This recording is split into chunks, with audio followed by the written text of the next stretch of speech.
बहू का तकिया कलाम। सिद्धि की एक आदत थी। उसे इंग्लिश के शब्दों को अपनी हर बात के बीच में बोलने का बड़ा शौक था, खास तौर से स्टॉप। स्टॉप मम्मी जी, ये क्या कर रही हैं?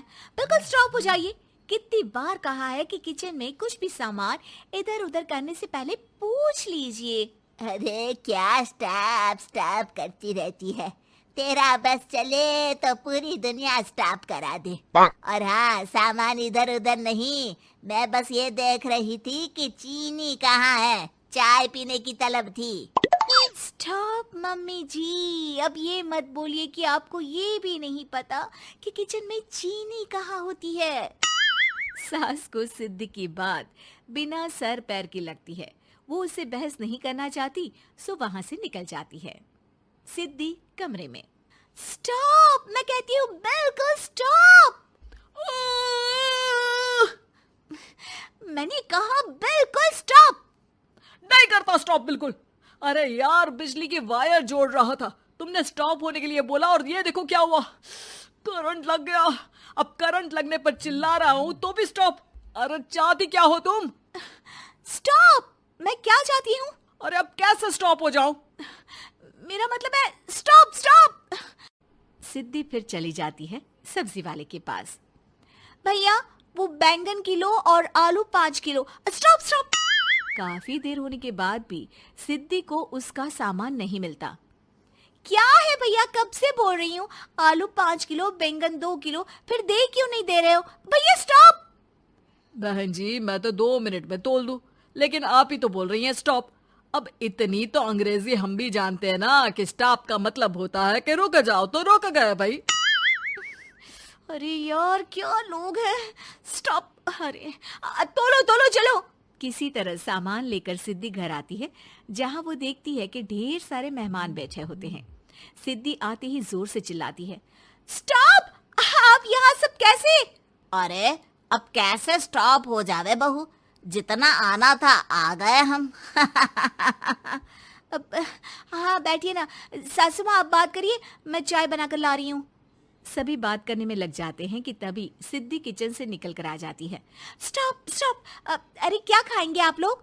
पकौड़ी बना दूं या चीला, या फिर इडली बना दूं? अरे जो मर्जी बना दो, बस ले आओ जल्दी से बहू, इन लोगों को निकलना है, कोई जरूरी बात करने आए हैं। अच्छा स्टॉप।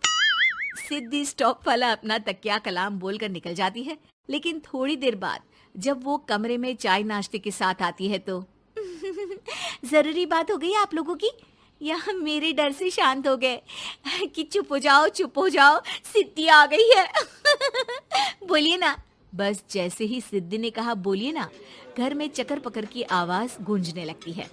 अरे तुम स्टॉप क्या बोल कर गई, सभी शांत हो गए, अब बात शुरू करेंगे। हाँ भाई बहू, तुम वो स्टॉप बोल कर गई तो हम लोगों को लगा कि शायद तुम भी सुनना चाहती हो कि हम लोग क्या बात कर रहे हैं। फिर जो मेहमानों की बात शुरू होती है वो घंटों बीत जाते हैं, चलती ही रहती है। अरे तेरे स्टॉप के चक्कर में दोपहर हो गई, अब जाकर सबके लिए जा खाना बना कर लिया। तभी स्टॉप नहीं बोला होता तो अब तक बात खत्म हो चुकी होती। बेचारी सिद्धि करती भी क्या, खुद के स्टॉप बोलने की आदत से खुद ही परेशानी मोल लेती है। आप लोग खाना खाकर जाइए, हाँ मैं जा रही हूँ बनाने। मम्मी जी, लेकिन स्टॉप, मैं ना खाना बना कर लाती हूँ। सिद्धि सबको खाना खिलाकर विदा करती है। पूरी तरह से थक चुकी सिद्धि शाम को पार्क में वॉक करने जाती है। स्टॉप यार, आज तो मैंने बहुत खा लिया, पेट लग रहा है कि फट ही जाएगा। सहेली एक जगह खड़ी होकर सिद्धि की बातें सुनती है। सिद्धि उसे दिन भर की सारी बातें कहती हैं। स्टॉप यार स्टॉप, चल मैं घर जा रही हूँ। सोचा था थोड़ा वॉक कर लूंगी, पेट हल्का हो जाएगा। सारा दिन काम कर कर के थक भी गई थी, लेकिन यार तेरे कारण बस खड़ी ही रह गई। वैसे तो पार्क करने क्या आई थी? और यार बड़ी अजीब लड़की है, मैंने कितनी बार बोला कि मैं वॉक पर आई थी, लेकिन तू स्टॉप स्टॉप बोलकर रोक लेती थी मुझे।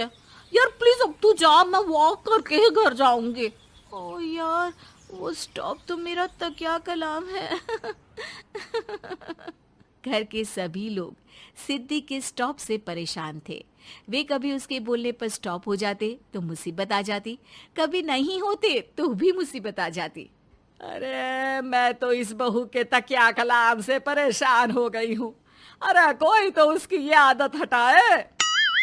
देखो माँ, ये जो आदत होती है ना, जब तक खुद की जान पर न बन जाए आदत छूटती नहीं।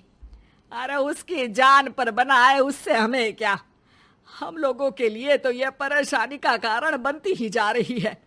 उधर सिद्धि खुद सोचती है, अरे यार, पहले बाजार से देर, फिर दिन का सारा खाना, और फिर पार्क में मैं टहल भी नहीं पाई। क्या करूं? इस तकिया कलाम के कारण मैं खुद ही परेशानी झेल लेती हूँ। एक काम करती हूँ, आज से सोच समझकर बोला करूंगी। बहू स्कूटी उठाती है और निकल जाती है, लेकिन जैसे ही वो बीच चौक पर पहुंचती है, स्कूटी फिसल जाती है और वो नीचे गिर जाती है। हाय रे, कोई तो बचाओ, किसने टक्कर मार दी मुझे? कितना दर्द हो रहा है, कोई तो डॉक्टर के पास लेकर चलो। स्टॉप। बस जैसे ही बहू स्टॉप बोलती है, सारे वहीं रुक जाते हैं। बड़ी घमंडी औरत है, एक तो हम बचा रहे हैं, ऊपर से देखो स्टॉप बोल रही है। स्टॉप, कोई नहीं है क्या इस पूरे शहर में? बहू अपने तकिया कलाम की रट लगा कर रखती है। स्टॉप, कोई है? कोई स्टॉप? लोग उसकी मदद के लिए आगे तो आते हैं, लेकिन जैसे ही उसका तकिया कलाम सुनते हैं, वहां से निकल जाते हैं। तभी कहीं से उसका पति लौट रहा था। वो बीवी को रास्ते में पड़ा देख हैरान रह जाता है। अरे तुम यहाँ, कितनी चोट लगी है तुम्हें? पति आसपास खड़े लोगों पर गुस्सा हो जाता है। आप लोगों को दिखाई नहीं दे रहा कि मेरी बीवी को चोट लगी है? कोई भी नहीं है जो उसे उठाकर बिठा सके? अरे भाई साहब, कोई क्या मदद करे इस महिला की? और इतनी घमंडी है, जब भी इन्हें उठाने की कोशिश करो स्टॉप स्टॉप बोल देती है। स्टॉप! ये क्या बोल रहे हैं आप लोग? मैं पिछले आधे घंटे से दर्द सह रही हूँ। स्टॉप! पति समझ जाता है कि मामला क्या है। वो सर पर हाथ रख लेता है, लेकिन जल्दी ही बीवी को डॉक्टर के पास ले जाता है। ओह, इन्हें तो बहुत ज्यादा चोट लगी है। आप लोगों ने इन्हें लाने में कुछ ज्यादा ही देर कर दी है। रुकिए, मैं चेक करता हूँ। डॉक्टर जैसे ही बहू के पास पहुँचता है। हाँ तो मैम, कहाँ चोट लगी है आपको? यहाँ? स्टॉप! डॉक्टर देखते देखते अचानक रुक जाता है। अब भी स्टॉप? अरे नहीं नहीं डॉक्टर साहब, अब तो सपने में भी स्टॉप नहीं बोलूंगी।